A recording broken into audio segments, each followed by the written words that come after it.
प्रधानमंत्री ने कहा है कि सरकार देश के गरीबों को हर संभव मदद मुहैया कराने के लिए प्रतिबद्ध।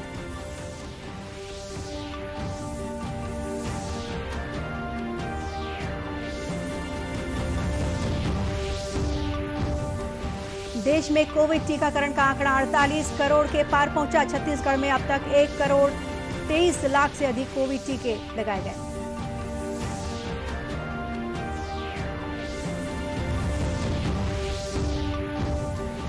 केंद्र सरकार की सौभाग्य बिजली योजना से छत्तीसगढ़ के सैकड़ों गांवों में पहुंची रोशनी। गरीब परिवारों को मिली राहत।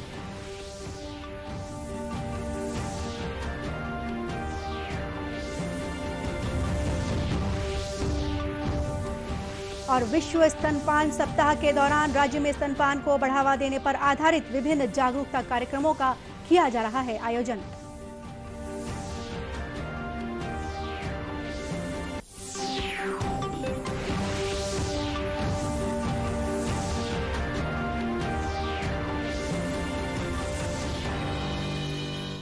नमस्कार, आप देख रहे हैं दूरदर्शन समाचार।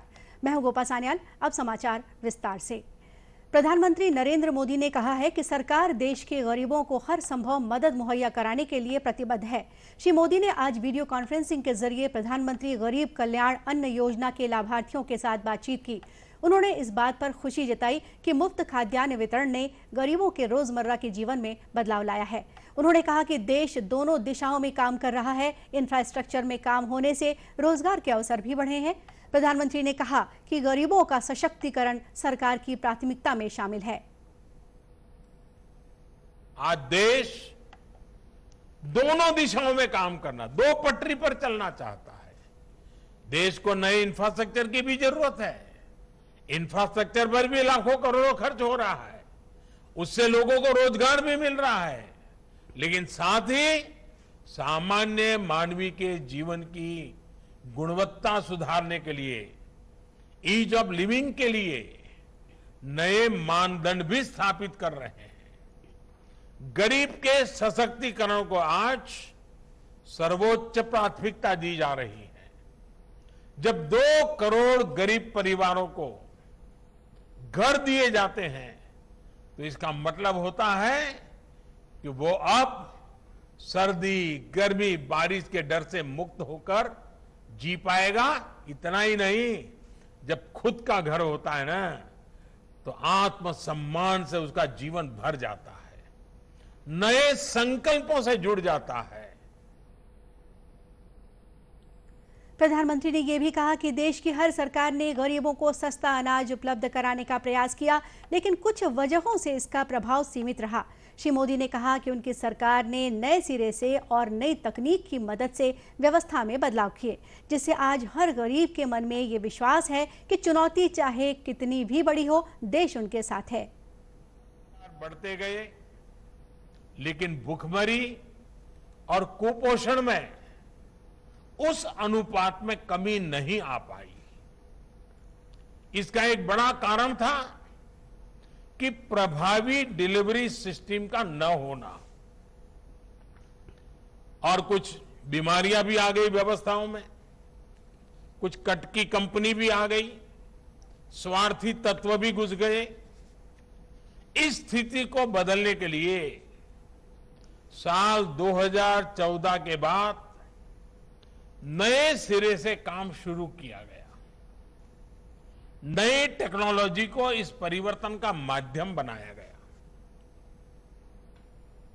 श्री मोदी ने आज गुजरात के 5 जिलों में रहने वाले प्रधानमंत्री गरीब कल्याण अन्न योजना के लाभार्थियों के साथ चर्चा की।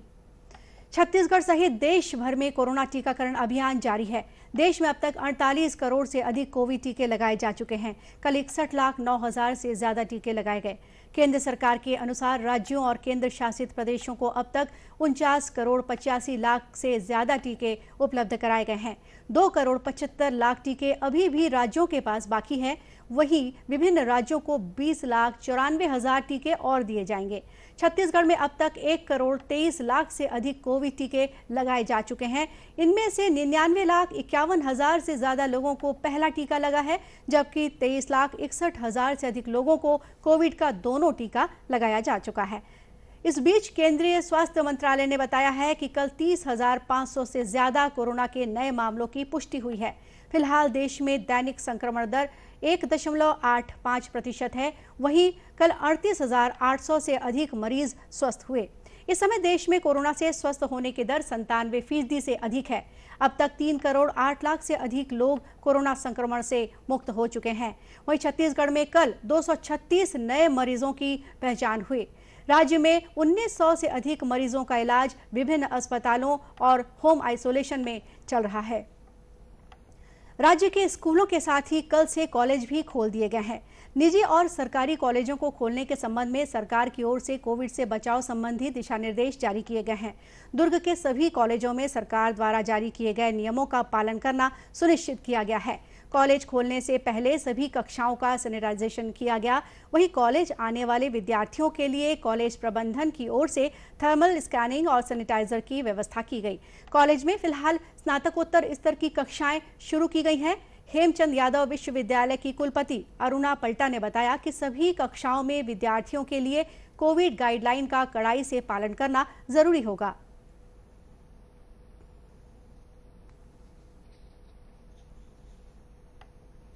जिस तरह से शासन ने आदेश दिया है उसके अनुरूप 50% अटेंडेंस के साथ कॉलेजेस खोले जा रहे हैं। प्रारंभ में केवल पीजी के स्टूडेंट्स को और सेमेस्टर के विद्यार्थियों को ही 50% अटेंडेंस के आधार पर बुलाया जा रहा है और जब परिस्थितियां सामान्य होने लगेंगी तो अगस्त के तीसरे सप्ताह से फिर स्नातक स्तर के बच्चे जो हैं वो महाविद्यालय में आना प्रारंभ करेंगे। महाविद्यालयों ने जहाँ तक मुझे पता है अपने स्तर पर सारे प्रयास किए हैं कि महाविद्यालयों की साफ सफाई सैनिटाइजेशन की व्यवस्था वहाँ की गई है। साथ ही छात्र छात्राओं का भी ये नैतिक दायित्व हो जाता है कि स्वयं के बचाव के लिए और दूसरों के बचाव के लिए जो कोरोना के लिए न्यू नॉर्मल घोषित किया गया है जिसमें कोरोना एप्रोप्रिएट बिहेवियर का पालन उन्हें करना है। वहीं कॉलेज पहुंचने वाले विद्यार्थी भी कोरोना से बचाव संबंधी नियमों का पालन करने के प्रति जागरूक दिखे। इन विद्यार्थियों ने दूसरों से भी अपील की कि वे अनिवार्य रूप से मास्क लगाएं, सामाजिक दूरी का पालन करें और सैनिटाइजर का इस्तेमाल करें। और यहाँ पे आज से हम प्रैक्टिकल करने के लिए आए हुए हैं। 10 दिन का हमको टाइम दिया गया है प्रैक्टिकल्स अपने कंप्लीट करने के लिए और सारे इंस्ट्रक्शंस भी दिए हुए हैं कि अगर किसी को फीवर हो या और किसी प्रकार की तबीयत अगर खराब हो तो फिर वो ना आए। और साथ में सैनिटाइज किया गया है पूरे क्लास को, लैब को, किट्स को और साथ में हम भी एंटर करने से पहले हमने भी अपने हैंड सैनिटाइज किए हैं। और साथ में मैं सबको ये कहना चाहूँगी कि जैसे कि गाइडलाइंस दिए हुए हैं कोरोना के लिए वो सारे फॉलो करें एकदम प्रॉपरली और बी सेफ। मैं Kiran Chandrakar MA 4th semester Hindi की छात्रा हूँ। जैसा कि शासन के निर्देशानुसार आज कॉलेज प्रारंभ हो चुका है और कोविड निर्देश का पालन करते हुए हम निश्चित रूप से मास्क, सैनिटाइजर और 2 गज की दूरी का पालन करेंगे और हमारे कॉलेज प्रबंधन द्वारा कॉलेज को सैनिटाइज कर दिया गया है। प्रदेश के कॉलेजों में स्नातक स्तर की कक्षाएं करीब 15 दिनों बाद चरणबद्ध ढंग से शुरू की जाएंगी। कक्षाओं में 50% विद्यार्थियों को ही आने की अनुमति दी जाएगी। खबरों का सिलसिला आगे भी जारी रखेंगे। फिलहाल वक्त है एक छोटे से ब्रेक का।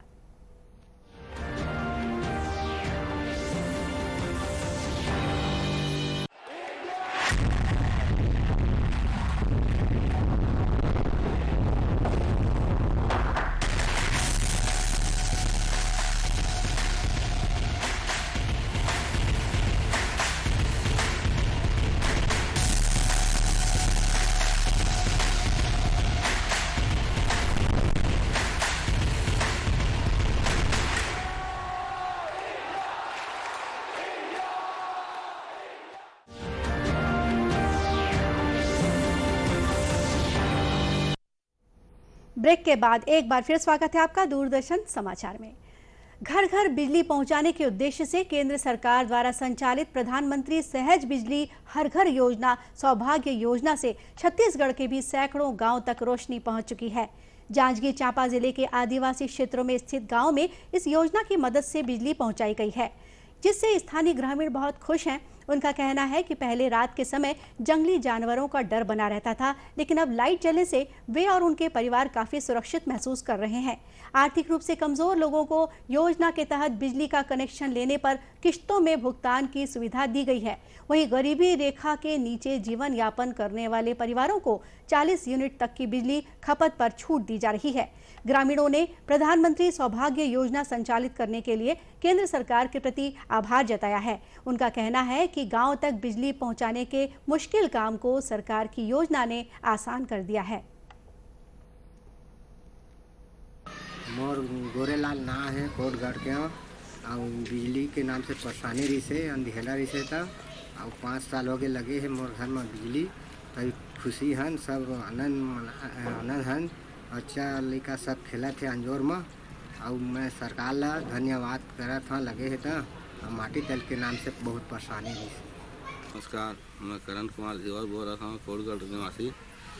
और हमारे यहाँ बिजली के भारी परेशानी से अब बढ़िया सौभाग्य दिन आए थे मिले मस्त अपन जो हवा बिजली अच्छा खासा रखे और कोई परेशानी नहीं है। सांप बिच्छू कुछ की परेशानी है, बढ़िया लाइट फाइट सब बाहर अंदर सब कुछ बढ़िया बरत है, बाहर भी निकलते हैं बढ़िया मस्त अंजोर रखे। मैं प्यारे लाल धनवार बाना ले बोला था। सरकार है सौभाग्य योजना खोले हवे लाइट बारिश से हमारा बहुत सुंदर लगा थे कि रात दिन अब लाइट जलत रहते। हवन जंगल के बीच में हवा हवे हमार गाँव है। लड़का मन आधा रात सियानो मन आधा रात ले निकला तो उठत बैठत रहथन, तब होले कोई चीज़ के हमला यह नहीं मिले है। मस्त हमन खुशहाली से हवन सरकार के योजना चला ही तेमा। सहायक अभियंता CK पाटकर ने बताया कि प्रधानमंत्री सौभाग्य योजना से गरीब परिवारों तक बिजली पहुंचाने का लक्ष्य रखा गया है। वहीं इसके तहत किसानों के लिए भी एक योजना चलाई जा रही है। योजना की शुरुआत प्रदेश के सभी ग्रामों में प्रत्येक हितग्राही तक बिजली पहुंचाने के उद्देश्य से की गई थी, जिससे प्रदेश के प्रत्येक नागरिक के घर तक बिजली पहुंचाई गई है। विशेष रूप से गरीब लोगों के घर तक जहां तक बिजली के खंभे नहीं लगे तो वहां खंभे लगाकर बिजली प्रदान की गई है। जिन लोगों का नाम साल 2011 की सामाजिक आर्थिक जनगणना में है, उन्हें सौभाग्य योजना के तहत मुफ्त में बिजली कनेक्शन दिया गया है। वर्तमान समय में इस सुविधा का लाभ हमारे क्षेत्र के प्रत्येक ग्राम में दिया जा रहा है। किसानों के लिए कृषक जीवन ज्योति योजना चलाई जा रही है, जिसके अंतर्गत किसानों को 3 हार्स पावर तक बिजली उपयोग में 6000 यूनिट प्रति वर्ष एवं 5 हार्स पावर तक के बिजली कृषि पंप के उपयोग में 7500 यूनिट प्रति वर्ष की खपत को निःशुल्क रखा जाता है। इसमें जिले के बलौदा विकासखंड जो कि असिंचित क्षेत्र है, वहां इसका विशेष लाभ मिल रहा है। सौभाग्य योजना के तहत गरीब परिवारों को महज 500 रुपए के शुल्क पर बिजली कनेक्शन देने का प्रावधान है। मां का दूध ही नवजात शिशुओं के लिए सर्वोत्तम आहार है। इसके प्रति जागरूकता लाने के लिए इन दिनों छत्तीसगढ़ सहित देश भर में विश्व स्तनपान सप्ताह मनाया जा रहा है। इस सप्ताह के दौरान स्तनपान के प्रति जन जागरूकता पर आधारित विभिन्न कार्यक्रमों का आयोजन हो रहा है। इसी कड़ी में दुर्ग स्थित शासकीय अस्पताल में भी अनेक आयोजनों के जरिए लोगों को मां के दूध का महत्व और कृत्रिम दूध के दुष्प्रभावों से अवगत कराया जा रहा है। अस्पताल के चिकित्सक और अन्य कर्मियों द्वारा स्तनपान की जरूरत और इसकी विशेषताओं की जानकारी लोगों तक पहुंचाई जा रही है। जिला अस्पताल में शिशु रोग विभाग की चिकित्सक डॉक्टर सीमा जैन ने विश्व स्तनपान सप्ताह के उद्देश्यों पर प्रकाश डाला।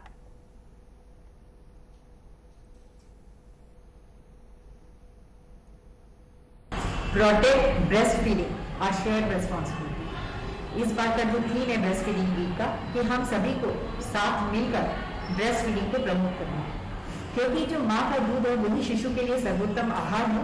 इसलिए हमें ये कोशिश करना है कि बच्चे को जितना जल्दी हो सके हम जन्म के बाद उसको ये आहार दें, और इसमें हम सभी की रिस्पॉन्सिबिलिटी बनती है कि हम माँ को मोटिवेट करें और स्तनपान शिशु को दें। देखिए ये बहुत लाभकारी है।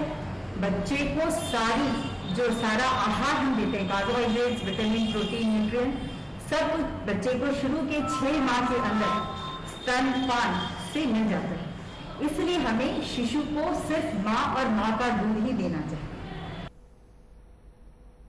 विश्व स्तनपान सप्ताह का आयोजन दुनिया में हर वर्ष 1 से 8 अगस्त तक किया जाता है। केंद्र सरकार ने ऐसे मैसेज को फर्जी बताया है जिसमें दावा किया जा रहा है कि शिक्षा मंत्रालय कोरोना महामारी के बीच वर्चुअल शिक्षा का समर्थन करने के लिए सभी लोगों को मुफ्त लैपटॉप प्रदान करेगा। पत्र सूचना कार्यालय पीआईबी ने सभी लोगों से झूठे दावे करने वाले इस मैसेज को आगे फॉरवर्ड नहीं करने का आग्रह किया है। और इसी के साथ ये समाचार बुलेटिन यहीं समाप्त हुआ। नमस्कार।